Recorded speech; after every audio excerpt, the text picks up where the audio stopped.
What is going on, guys? This is Roberto Diaz. You know my name.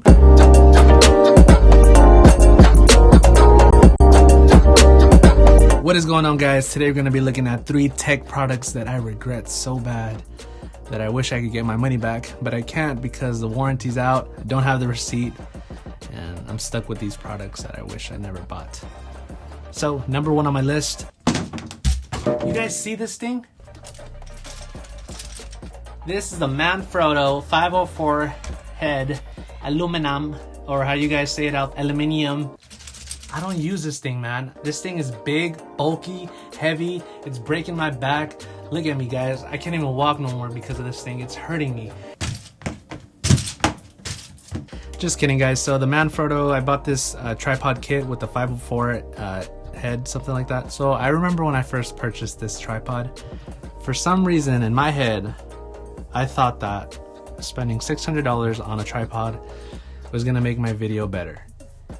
And so at first I thought maybe because the ball head is gonna help me get, you know, really cool tilts and pans and everything, but that didn't really happen. So now I'm sitting here regretting that I bought that tripod. Don't get me wrong, it's great. It's a high quality item. It's durable, and that's probably the only tripod I'm gonna need to buy for the rest of my life since it's so durable. But I kind of regret buying this tripod because I don't really use it as much because it's heavy, and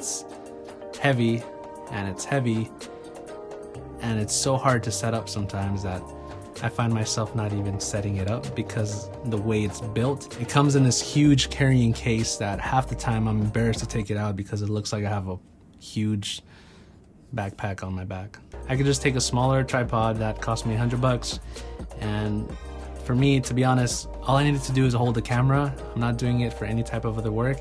And I know you guys are saying right now, Roberto, you have an expensive camera, you have an expensive lens, you have all these expensive things. Make sure you put all those things in a really good tripod. And I can't agree with you anymore. There's a certain point where, to me, $100 tripod, and I found amazing $70 to $100 tripods that do the work just fine.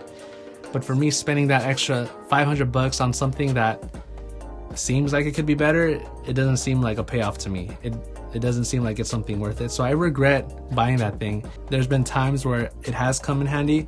I was mounting the original Blackmagic Ursa, and that thing is heavy. And if I would have put that on another tripod that I have, that thing would have probably did the splits. But for that tripod, it worked great because it's meant for heavy duty, big cameras and things like that. But for my little EOS R, my GH5, I don't need anything else. Please don't buy those Sunpack, something like that. Sunpack tripods, don't mess with those. Don't mess with any tripod brand from Target or Walmart. All those things you see there, they're trash. I've had the saddest thing happen where I had my GH5, actually it was my GH4, and I had my Sigma 18 to 35. I literally had just bought this lens. I mounted it up on the camera. I think I went to go do something. That thing just fell down and it broke my lens. So yeah, I don't recommend super cheap tripods. Don't buy anything under $50. Anything over $50, you're gonna get something that's meant to do what it's supposed to do. Just hold your camera. So for me, a $600 tripod isn't something I recommend when you're first starting out. I know we see all these YouTuber recommendations. We see MKBHD. We see, I don't know anyone else. They're all buying these expensive things and awesome tools, and they recommend these things to us, and we're starting off and we're a little bit of lower budget. Eventually you can grow to buy those more expensive things when you upgrade your rigs. If you're going up to like a Canon C300, anything like that, you can eventually build off of that. And yeah, but you don't need it for a smaller little body like that. There's no point unless you have like some anamorphic lens setup that's like big, and yeah, you don't. Second thing that I regret, and I'm currently looking at it, is my Samsung 30-something inch ultra wide. It's huge. I'm currently looking at it. It's wide. At first when I picked it up, I was like, wow, I'm gonna make the best videos ever because I have this huge timeline and it's gonna be amazing. And yeah, it's great. It's I think I bought it for $400, and at first I loved it so much and I kept using it. Then eventually I saw that it had a few flaws that for me didn't really benefit me, and this is a personal opinion, but I don't like the colors coming out of this Samsung monitor. for me they're kind of dull and flat, and it just doesn't look natural for me. So I had this issue where I was editing this client's video, sent it over to the client, and my client is like, why do I look like a pumpkin? Why do I look so orange? Why do I look so weird? And even one of you guys have mentioned in my GH5 versus EOS R video, I look orange, and I guess this monitor, for some reason, the orange color hue doesn't look as saturated, so it's kind of flat. Everything in this monitor is kind of unsaturated, and I've tried messing with all the color profiles. I've used gaming, I've used everything. I've even built some custom profiles and to match my MacBook Pro, and even then, like, it's horrible. But the point is, sent this video to the client. He hated it so much because he looked so orange. Then I realized, oh my god, it's because I used this monitor and I didn't refer to anything else. So if you're purely gonna edit and look at this monitor the whole time, I don't recommend it. You could always use it as just for your timeline, and you can use your MacBook Pro or something more accurate, or any type of computer that has a better monitor, just to view your image and go back and forth and checking out your video. But I don't recommend using it as a full-on, you know, editing rig, because it's gonna screw you up. The colors are completely horrible. Yeah, it's bad, and I've tried everything. I've even tried calibrating it a bunch of times and messing with the colors. I've even tried matching the color from my MacBook Pro to this monitor. It's just weird. It's just unsaturated. I don't know how to explain. I just don't enjoy the colors. Probably my personal taste. Maybe I'm colorblind. I don't know, but I don't enjoy it. I still use it most of the time, but I don't enjoy it just for the reason that I feel like it's not accurate and it's completely off. I don't like using it. I wish I would have done a little bit more research and figured out which monitors actually are great for editing and not just gaming or things like that. I don't even know what this monitor is for. Supposedly I think it was for editing. I don't know. So I don't recommend this Samsung monitor. Please don't buy it. Maybe do a little bit of research. So yeah, that's 500 bucks I won't get back. So next thing that I regret on my list is my DJI Mavic Pro 2. I bought this drone thinking that I was going to be the drone king. I thought I was going to be flying over everybody.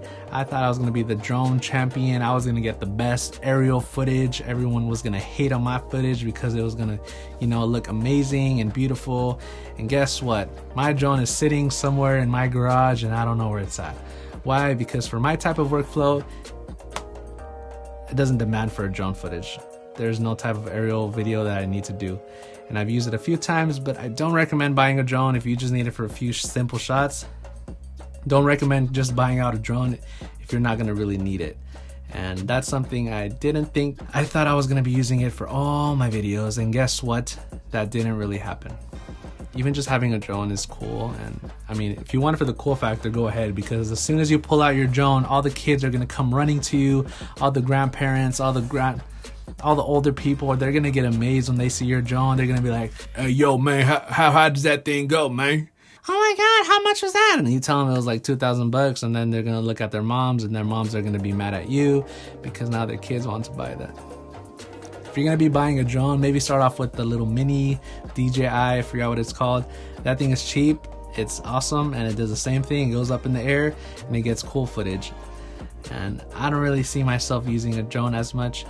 I think drones are overused. I think they're not meant to be in every type of video. But if you like drones and you want to get attention and you want to, you know, show off to the world, then go for it, man. But I regret buying a drone, and now I can't do anything. So I just have it there sitting. I know my experiences with these products aren't the same for everyone. So I want to let you guys know, I am sorry if I offended you and you love using these products on my list. Remember, this is my opinion. These are products that I regret buying, not you. That's why it's my video, and that's why it's my channel. So if you don't like it, then get off my video. Overall, these are tools that maybe you could find yourself using more than me. In my experience, I haven't really used these tools, and I have found that I don't need them as much as I thought as I would. Hopefully this video can save you some money, and next time you're about to buy one of these products, you will think, Roberto told me he didn't use it as much, and now you'll probably not buy it and you'll save some money, and then you can buy something you actually need. Shout out to my 35 subscribers. I know you guys are watching. Hopefully I'll have more eventually, and you guys can actually comment and talk to each other in the comments. But for now, just talk to me. God bless you guys.